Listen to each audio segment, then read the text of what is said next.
আমার চ্যানেলে তোমাদের সকলকে স্বাগত।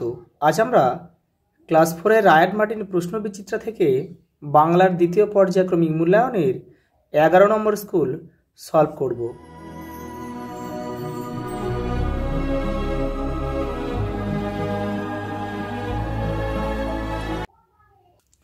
দেখে নাও, প্রথম প্রশ্ন দেখো, সেজ পিসিমার বাড়ি কোথায় ছিল? চন্দ্রহার। পরেরটা দেখো, আমি সাগর পাড়ি দেব কবিতায় কোন কোন রত্নের উল্লেখ আছে? মুক্ত, লাল জহরত, পান্নাচুনি,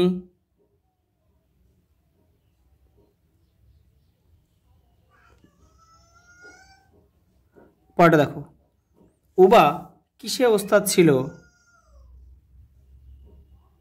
কাঠ কুটো দিয়ে ছবি আঁকতে।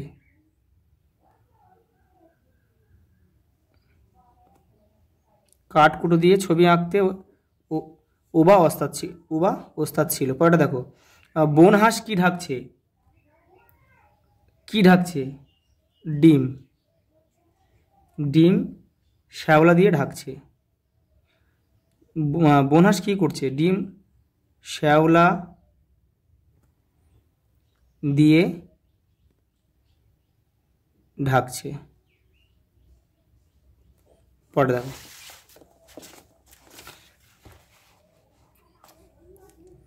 স্কট কোথায় জন্মগ্রহণ করেন? ইংল্যান্ড। ইংল্যান্ডের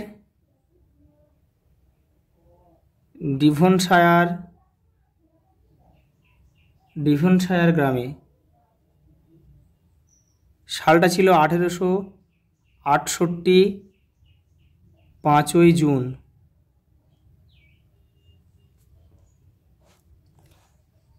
পরেরটা দেখো, শম্ভু দাদুর জন্য কি আনতে গিয়েছিল? হাড় ভাঙা পাতা। শুশনি পাহাড়ে। খালের বাঁকে বাঁকে জোলা, ভুইমালি, শেখ মামাদের বাড়ি কোন পাঠের অংশ? আমার মার বাপের বাড়ি। পরে দেখো, ছন্দের জাদুঘর কাকে বলা হয়? সত্যেন্দ্রনাথ দত্ত। কার বাড়ির নায়রি লইয়া যাওরে মাঝি? নায়রি শব্দের অর্থ কি দেখে নাও। এই যে দেখো, নায়রি পূর্ববঙ্গের কোনো বধূর নদীপথে বাপের বাড়ি যাত্রা। এই পূর্ববঙ্গ অর্থাৎ কিন্তু এখন বর্তমান বাংলাদেশকেই বোঝানো হয়। পরের প্রশ্ন দেখো, আমাদের দলটা চলল সেজ পিসিমার বাড়ির দিকে। সেজ পিসিমার বাড়ি কোন গ্রামে? চন্দ্রহার। পরের প্রশ্ন দেখো, বর্ষার প্রার্থনা কবিতায় কপোত কবতী কি করছে? খোপেতে বসে কাঁদে। পরেরটা দেখো, একটি বাক্যের কয়টি অংশ কি কি? একটি বাক্যের দুটি অংশ। কি কি?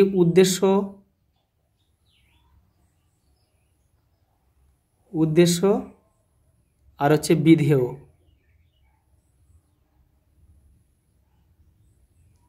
বিধেয়। তোমাদের ভাষা পাঠের 38 নম্বর পেজে কিন্তু উত্তরটা রয়েছে, ওখান থেকে তোমরা দেখে নিতে পারো। পরের প্রশ্ন দেখো, দুইটা টিকা লেখো, যে কোনো দুটি বরিশালের গান্থী দেখে নাও। এই যে দেখো, অশ্বিনী কুমার দত্ত, জন্মস্থান বরিশাল জেলার বাটাজোড় গ্রাম, পেশায় শিক্ষক, দৃঢ়চেতা অশ্বিনী কুমার ছিলেন বহু ভাষাবিদ, সুপণ্ডিত। তিনি বরিশালের গান্ধী নামে পরিচিত ছিলেন। দেখে নাও, পরের প্রশ্ন আছে স্কট। দেখে নাও। এই যে দেখো তোমাদের বইয়ে রয়েছে কিন্তু, এই যে 1868 খ্রিস্টাব্দে 5ই জুন ইংল্যান্ডের ডিভনশায়ারে স্কট জন্মগ্রহণ করেন। তার আগে তোমাদের একটু লিখতে হবে, তিনি ছিলেন একজন নৌকর্মী এবং অভিযাত্রী। দেখো সমুদ্রের প্রতি একটা টান নিয়ে তিনি জন্মগ্রহণ করেন, সেই জন্যই ছেলেবেলা থেকে তিনি জাহাজের কাজ শিখতে থাকেন এবং কিশোরকালেই জাহাজের কাজে লেগে সমুদ্র যাত্রা করেন। এই পর্যন্ত লিখবে। পরের প্রশ্ন দেখো টার্নার, দেখে নাও। এই যে জোসেফ ম্যালর্ড উইলিয়াম টার্নার, এখান থেকে এটা লিখবে তোমরা, যে পৃথিবী বিখ্যাত ব্রিটিশ চিত্রশিল্পী, এখান থেকে শুরু করবে, এটা পুরো লিখে দেবে। পরের প্রশ্ন দেখো 3 দাগের, 7 সাগরে ভাসবে আমার সপ্তমধুকার, কবিতার নাম কি?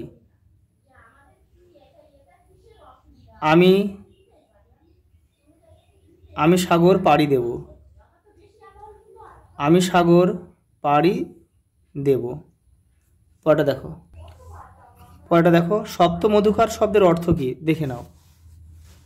এই যে সপ্তমধুকার মনসামঙ্গলে বর্ণিত বণিক চাঁদ সওদাগরের 7টি বাণিজ্য তরীর মধ্যে অন্যতম সপ্তমধুকার ডিঙা। পরেরটা দেখো, আমি পারবো না, বক্তা কে? বক্তা শম্ভু। সে কি পারবে না? ঝড় জলে রাতে লণ্ঠন নিয়ে দাদুকে আনতে যেতে পারবে না। পরের প্রশ্ন দেখো, পৃথিবীর যত পুর আছে লিখে পড়ালাম, উদ্ধৃতাংশে কোন কোন পুরের কথা বলা হয়েছে? দেখে নাও। কাশীপুর, চাঁদপুর, ফতেপুর, বদরপুর, শিবপুর, অনুরাধাপুর। পরেরটা দেখো, পুর লিখে পোড়ানোর কথা কেন বলা হয়েছে? দেখে নাও। এই যে এক পিস্তিত ভাই একটা তুক বলল, 100টা পুর কাগজে লিখে পড়ালে নাকি বৃষ্টি থেমে যায়, সেই জন্যেই এটা করেছিল। দেখে নাও পরেরটা, দেখে নাও 4 দাগে কি বলছে? স্তম্ভ মেলাতে হবে। কাজী নজরুল ইসলাম হবে পুতুলের বিয়ে। পুতুলের বিয়ে একটা নাটক, বিখ্যাত নাটক হচ্ছে কাজী নজরুল ইসলামের লেখা। লীলা মজুমদার একটা বিখ্যাত বই হচ্ছে তোমার হলদে পাখির পালক। আর ক্লেমেন্টস মার্কহাম হচ্ছে রয়্যাল জিওগ্রাফিক্যাল সোসাইটির প্রেসিডেন্ট, তাহলে এখানে আমরা গ লিখব। আর জসিমউদ্দিন হচ্ছে পল্লী কবি নামে পরিচিত। দেখো পরেরটা কি আছে, দেখো শব্দার্থ রয়েছে। প্রথমে রয়েছে আস্থানা, বাসস্থান।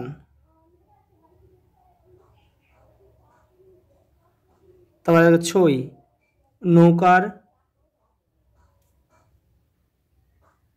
নৌকার ছাউনি। গয়াটাতে কাষ্ঠ ফলক,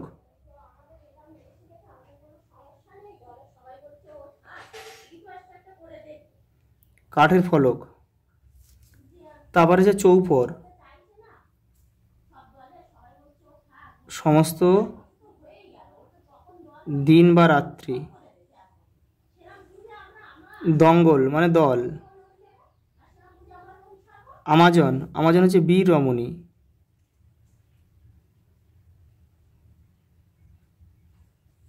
পোলাপান,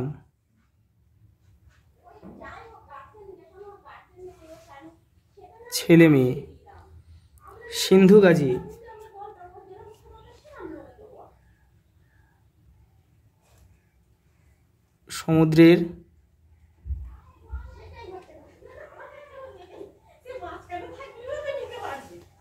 সমুদ্রের পীর সাহেব। পরেরটা দেখো, সন্ধি বিচ্ছেদ করো। বিদ্যালয়, বিদ্যা যোগ আলয়। পরে দেখো স্বাধীনতা, স যোগ অধীনতা।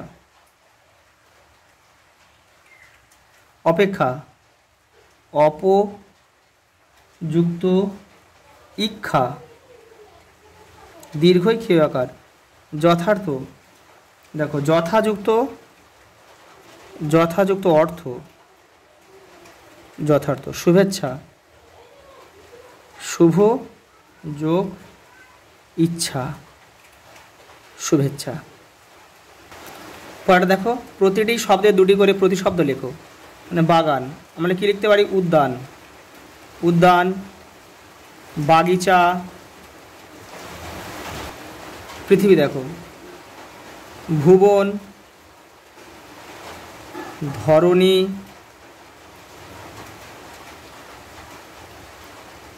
ধরা, বিশ্ব। কয়েকটা লিখে দিলাম এক্সট্রা। দেখো পরেরটা দেখো, সাগর, সাগর আমরা কী লিখতে পারি? সাগরে লিখবে সমুদ্র, জলধি, বারিধি, রত্নাকর, অর্ণব। অনেকগুলো করে দিলাম, তোমরা এখান থেকে দুটো মুখস্থ করবে। পরেরটা দেখো, আঁখি, চোখ, তোমরা চোখ লিখতে পারো, চক্ষু, নয়ন।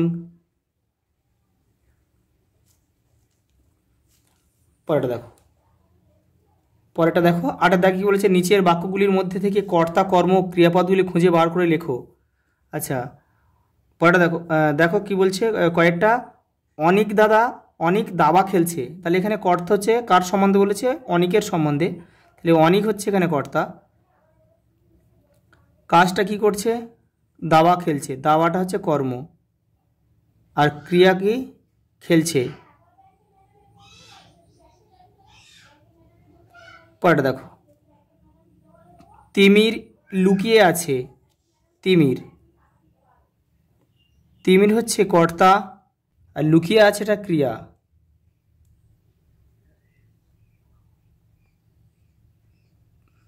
আর এই বাক্যে কর্ম নেই। পরেরটা দেখো, শম্ভু মধু আনতে যায়, শম্ভু হচ্ছে কর্ম, ওই কর্তা, মধু হচ্ছে কর্ম, আর আনতে যায়টা ক্রিয়া।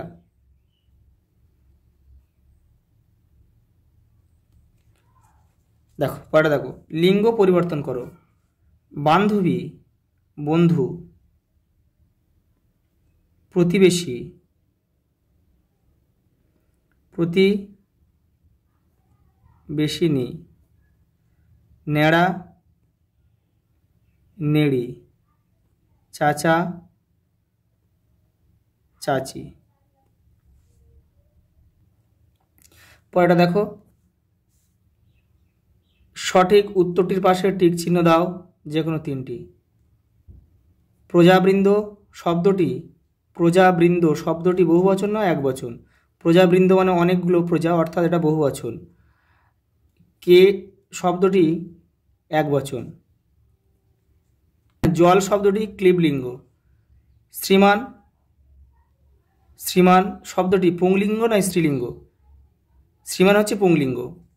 আজ এই পর্যন্ত, দেখা হবে পরের ভিডিওতে।